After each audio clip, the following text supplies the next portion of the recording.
Hey, good morning, sixth graders. Mr. Newman here again. I unexpectedly am not able to be in this morning. I actually got in a little car accident on my way into work. Everyone's fine. We're all good.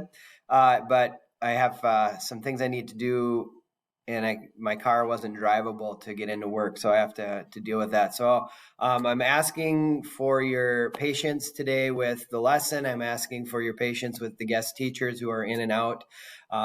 But this is what we're going to do today. So today I'm going to give another, based on the exit slips from yesterday, it looks like still a lot of us are needing a little bit of time to work for the timeline. So I'm going to give another work day for the timeline. So you can see this in Canvas right here when you go there. And then there's going to be directions here for when you do finish and those who are finished of how to turn your timeline. There's going to be a short video explaining that, how to do that. I'm currently working on that. So if it's not posted quite yet, for Core 1 students, please be patient. When and if you do finish your timeline and are able to turn it in, move on to number 3. We're going to get into what we call Reconstruction era. There's a couple videos that I'm going to ask you to watch and post some of your thinking on that.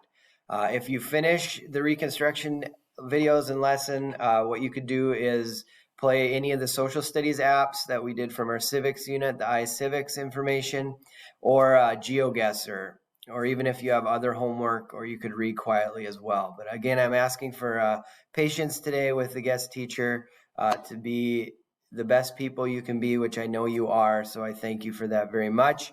And I'll be back in on Monday ready to go. So again, I'm fine as far as the car accident. It's not a huge deal. It's just kind of messed up the back end of my car. So don't worry about me.